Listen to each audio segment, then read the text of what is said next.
अस्सलामुअलैकुम, आप देख रहे हैं स्पोर्ट्स बज़ और मैं हूं लुकमान अली। पाकिस्तान क्रिकेट में एक बहुत बड़ी तब्दीली आई है और तब्दीली यह है कि बिलाखिर आकिब जावेद का बतौर head coach Pakistan cricket team के साथ सफर अपने इख्तिताम को पहुंच गया है। वो आकिब जावेद जिनकी मौजूदगी में पाकिस्तान क्रिकेट टीम को चैंपियंस ट्रॉफी में बदतरीन शिकस्त का सामना करना पड़ा। पाकिस्तान पहले ही 4 दिन में चैंपियंस ट्रॉफी से आउट हो गया था। वो आकिब जावेद जिनकी मौजूदगी में पाकिस्तान क्रिकेट टीम को न्यूजीलैंड में बदतरीन शिकस्त का सामना करना पड़ा और उन पर भरपूर तनकीद हो रही थी।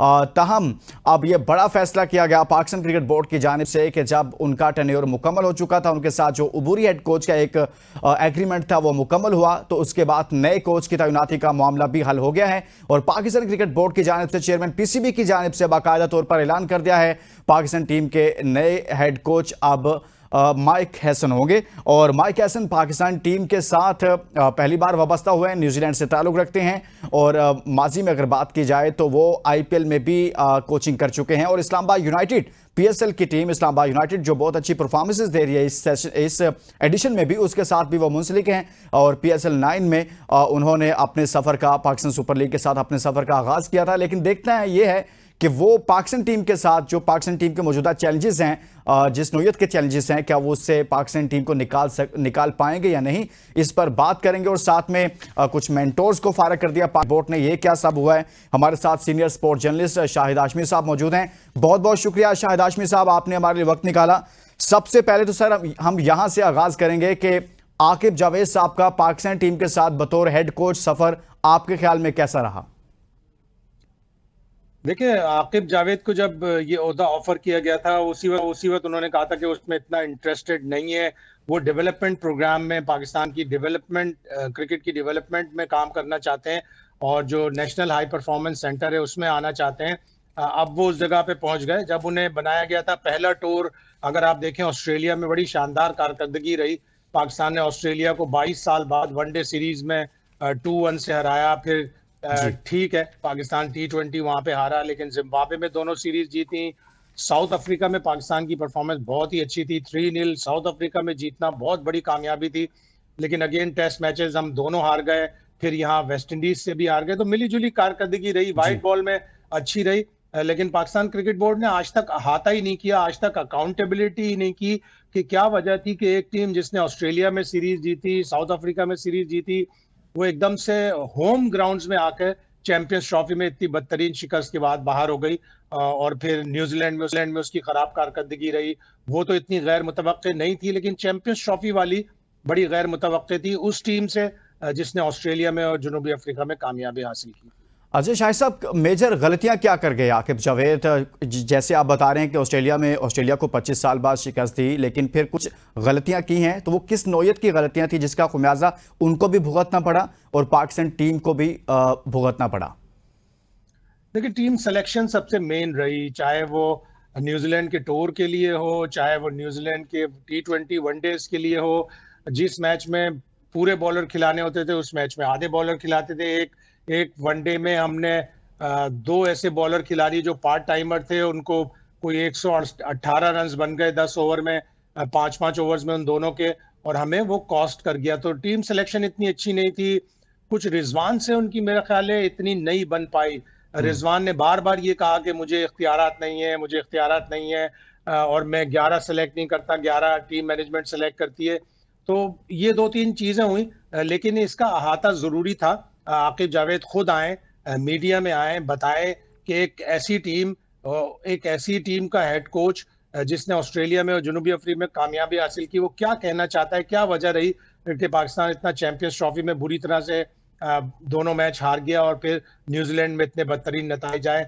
एक तो जैसे मैंने आपके बता दिया कि सिलेक्शन, पूरी दुनिया कहती रही कि चैंपियंस ट्रॉफी में पाकिस्तान को एक रेगुलर ओपनर और एक स्पिनर की कमी महसूस होगी, लेकिन उन्होंने और रिजवान ने इस बात को कबूल नहीं किया और नतीजे आपके सामने थे। तो आकिब एक बड़े डिसेंट, बड़े अच्छे आदमी है, क्रिकेट की समझ है उन्हें। वो आए मीडिया में बताएं कि क्या वजह हुई थी, क्यों ऐसे नतीजे आए। अच्छा, अब हम आगे बढ़ते हैं, माइक हैसन की बात करते हैं। उनको बतौर हेड कोच उनकी तकर्री अमल में आ चुकी है। कैसे कोच हैं ये? इनका कैसा करियर रहा है बतौर कोच? आईपीएल में भी कोचिंग करते रहे, फिर इस्लामाबाद यूनाइटेड के साथ वाबस्ता रहे, खुद न्यूजीलैंड की भी कोचिंग की। इनका कैसा करियर रहा सर? देखिए, न्यूजीलैंड की कोचिंग में तो बहुत ही आउटस्टैंडिंग थे। 12 से 2018 6 साल में न्यूजीलैंड की टीम को उन्होंने एक बड़ी जबरदस्त टीम बना दिया था। चाहे आप व्हाइट बॉल की बात करें, चाहे आप रेड बॉल की बात करें। 11 होम सीरीज उन्होंने टेस्ट सीरीज खेली उनके अंडर में, उनमें से 8 होम सीरीज जीती हैं और 3 बराबर रही। यानी वो होम सीरीज कोई भी नहीं हारे अपनी हेड कोचिंग के दौरान में। लेकिन अगर आप ओवरऑल टेस्ट रिकॉर्ड देखें तो 21 टेस्ट जीते न्यूजीलैंड ने उस पीरियड में, 21 ही हारे और 46 वनडे खेले, जिसमें से 46 वनडे जीते, 30 के करीब हारे और इसी तरह 30 T20 जीते और 26 T20 हारे।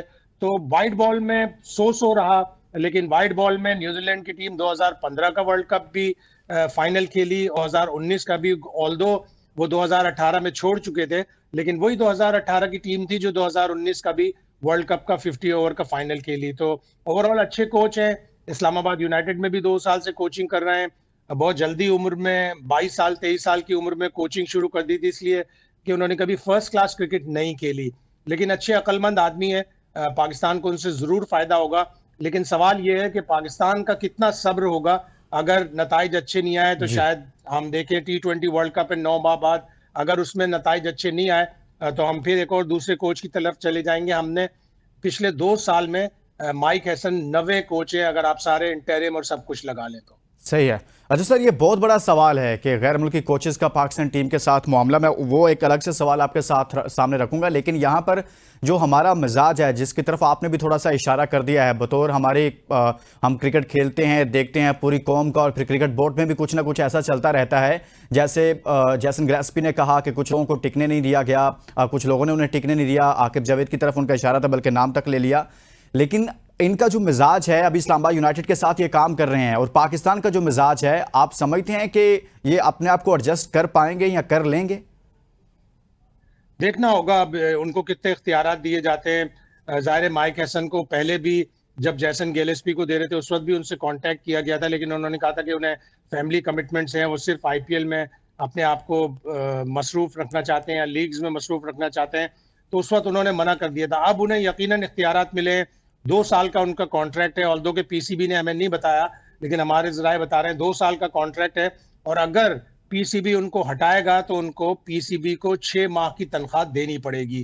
तो ये क्लॉजेज हैं, अपनी शराइत पर आए हैं। उनको इंटरफेरेंस भी नहीं चाहिए होगी, इसलिए कि गिलेस्पी ने भी कहा कि इंटरफेरेंस बहुत थी, कर्स्टन ने भी कहा कि इंटरफेरेंस थी। कर्स्टन ने ये भी कहा कि प्लेयर्स के ऊपर उन्होंने एक रिपोर्ट दी कि प्लेयर्स बात नहीं सुनते, वो रिपोर्ट भी दबा दी गई। उसके बाद आप अगर मोहम्मद वसीम हमारे कोच हैं पाकिस्तान विमेंस टीम के, वो भी अक्सर शिकायत करते नजर आते हैं कि इंटरफेरेंस बहुत होती है। तो अगर इंटरफेरेंस होगी तो किसी का भी भला नहीं होगा, ना पाकिस्तान टीम का ना माइक हैसन का। आप कह रहे हैं कि इंटरफेरेंस को मिनिमम करना पड़ेगा, बस का जो इंटरफेरेंस का एक दरवाजा है उसको पाकिस्तान क्रिकेट बोर्ड को बंद करना पड़ेगा, तभी जाकर कोई अच्छे नताइज सामने आ सकते हैं। एक ब्रेक लेते हैं, शाहिद हाशमी साहब हमारे साथ मौजूद है, ब्रेक के बाद मजीद बात करेंगे। Stay with us.